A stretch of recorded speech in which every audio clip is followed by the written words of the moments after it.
You know what flash games are. These are the games that you used to play as a small child on websites like coolmathgames.com.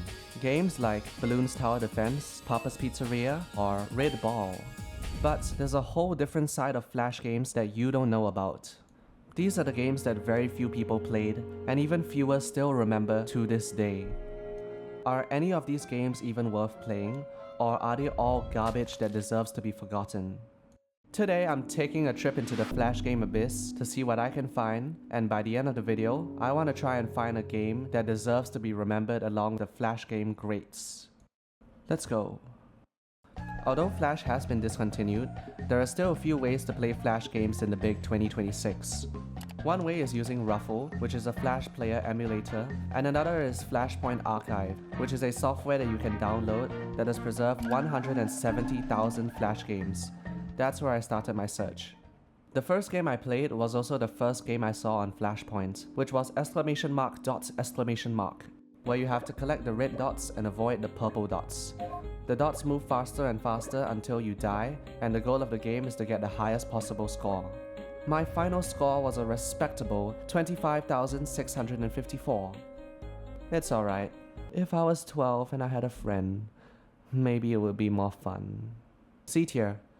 Oh yeah, I'm gonna rank every single game on this tier list. If I find a S tier game, that's a generational game and I win. End of video.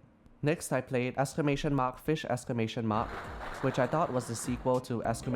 Ball ! But apparently they just have similar names and they're not made by the same people.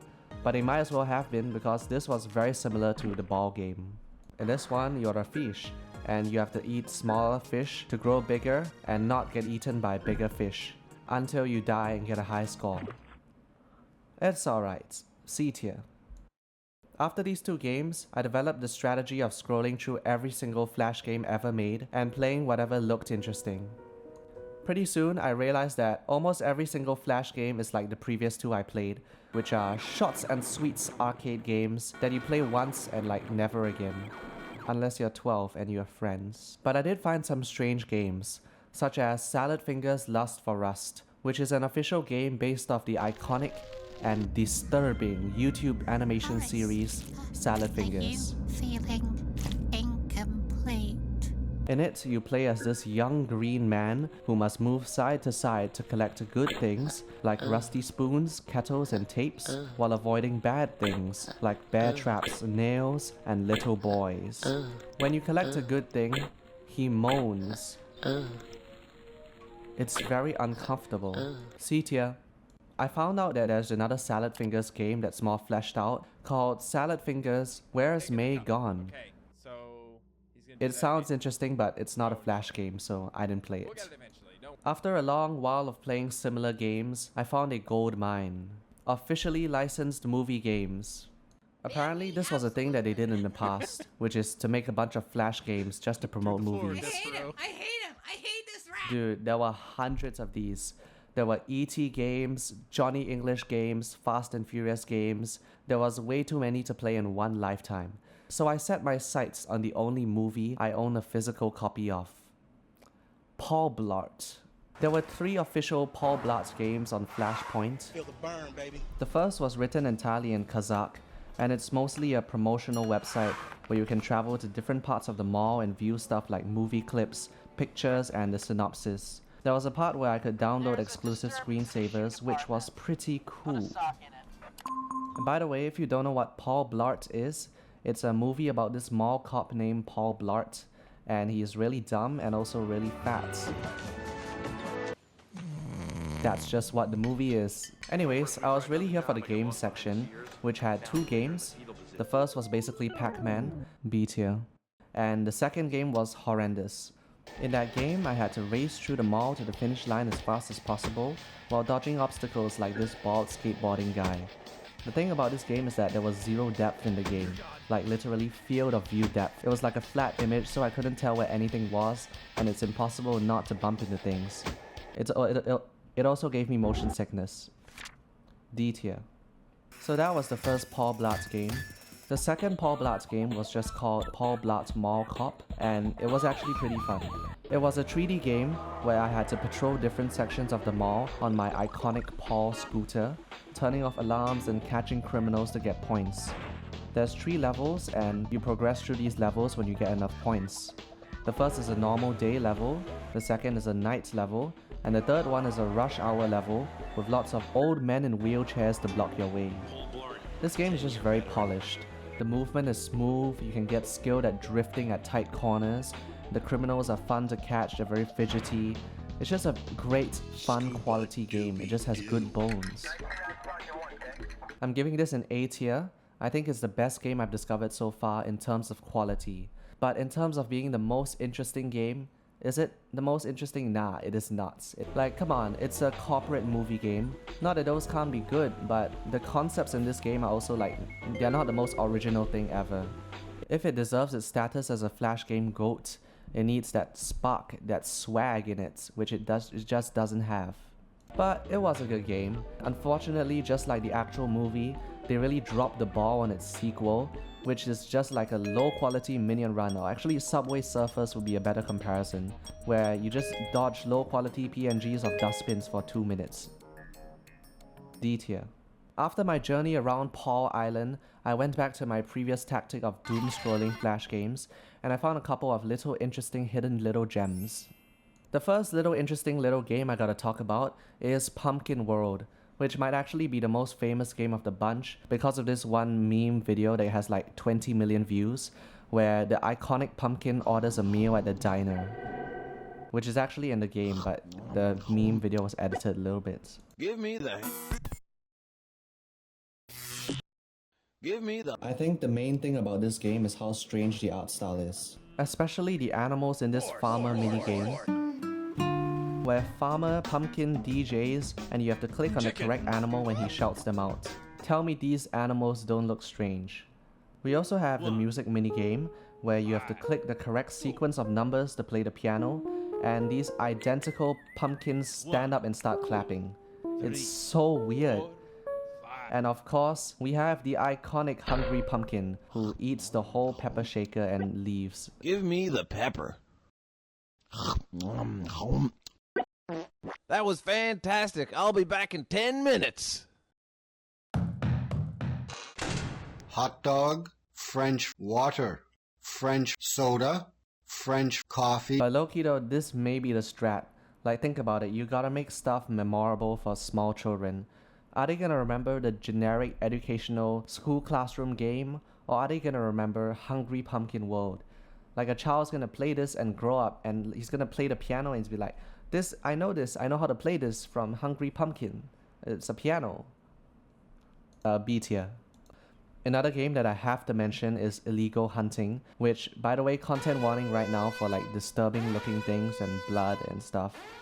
This is a really janky game where you have to shoot PNGs of plush toys and aliens before they reach you. I don't know why, but this game freaked me out.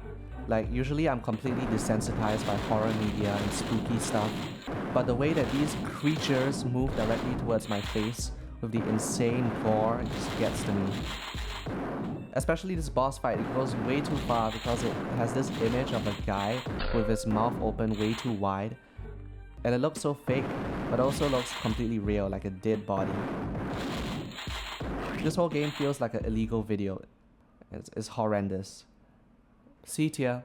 But I won't lie, it did feel good to be scared for the first time in a while. Like, this to me felt like Nightmare Freddy in 2016. Like, that was the kind of novel experience. So if you feel desensitized by horror games, just play this game. It's like 3 minutes long. Now, so far we don't have any generational games yet, but we have one last game to go. So let's keep our thinking caps on and our minds open. The last game that I explored was called Shocked Cyber Maze. And the thing about this game is that on first glance, it seems really boring. It seems like there's nothing interesting about it at all. But I dug a bit deeper into the things surrounding this game, and I ended up discovering a really interesting rabbit hole. But let's start with the game first. Shocked Cyber Maze is just a simple point-and-click dungeon maze, where the goal is to find and enter portals. The whole maze is really small, so finding these portals is really easy. When you enter a portal, the game tells you you're about to go on a journey, followed by a screen that says, the traveler is arrested and is now leaving. And then nothing happens. But that's only because the game is now broken. In the past, traveling through a portal would have linked you to one of several specific websites. They include arcology.com, which is an extremely vague and incomplete website about some project that blends architecture with ecology and has a section asking people if they're ready to sell their properties to the project.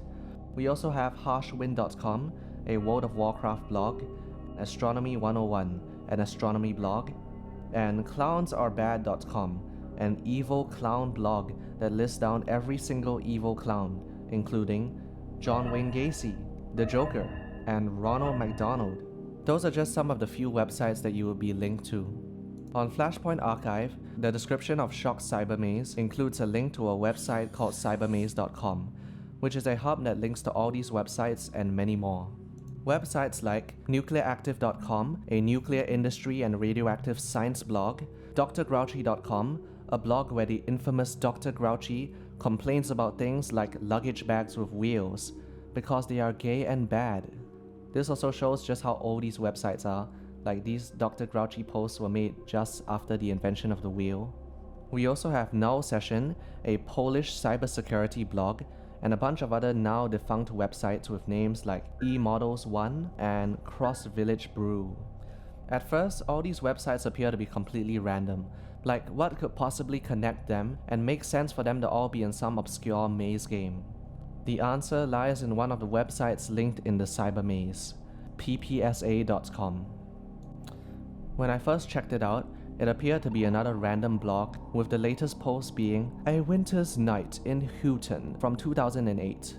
But there were some strange things about the site, like the tagline being "Eventually everyone works for us," and the site's creator being referred to as John or the God Emperor. Going to the section titled PPSA Constitution reveals a very long and extensive list of rules detailing everything from the hierarchy of leadership from God Emperor to the most holy board of control, and instructions to follow in the event of an officer dying, becoming decomposed, or taken prisoner in a landlocked island. Chat, did I discover a secret internet cult? Nah. If you read the Constitution for more than 1 second, you'll find that it's full of stupid inside jokes. The section about PPSA states clearly that all PPSA is a college club at Michigan Technological University, founded in 1983. All the websites and blog pages are linked to members of the club. Like half of these websites, including the nuclear science and Polish cybersecurity blogs, are run by John, the God Emperor, and arcology.com reeks of a student project. Most of these websites were made and active in the early 2000s, which is crazy. Like these college club members, they were so tapped into the internet when running blogs was still a new thing. I decided to dig through the main website, cybermaze.com, and what I found was so incredible and so human, bro. I graduated here in 1996. It was the early days of the A1200. Had quite a bit of fun while I was here. Okay, firstly, PPSA wasn't really what they said they were. Maybe they started off as a college club at first, but to me it looked like they eventually evolved into a very close group of friends that did everything together and used the web of blogs and websites to keep in touch with each other.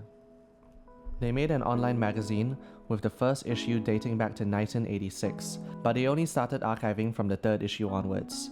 I read that one and it was filled with personal life updates, stories written by the friends about how they got lost attending one of the other's weddings, or how John got kicked out of a store and tried to appeal. There's also a photo gallery of the many road trips that they went to, with descriptions written for each photo. There's personal journals, way too much to even cover. There's like hundreds and hundreds of pages of material.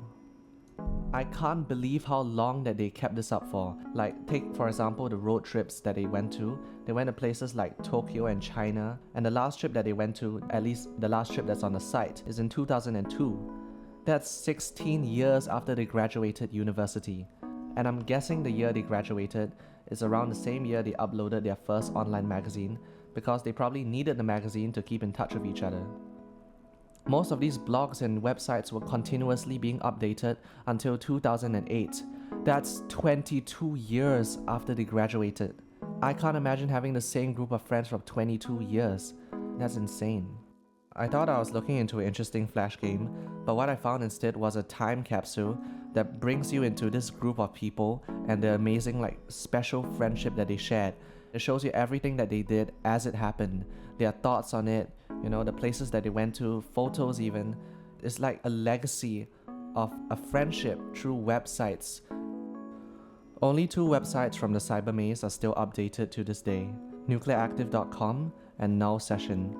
Both blogs run by the God Emperor, John, who really was the one that contributed the most to write and fill up the Cyber Maze with stories of their friendship. Nuclearactive.com, even though it's a completely science-focused facts and news blog, and even though it's 2026, 40 years after the members of the PPSA club graduated, on the side it still includes a link to cybermaze.com. See tier.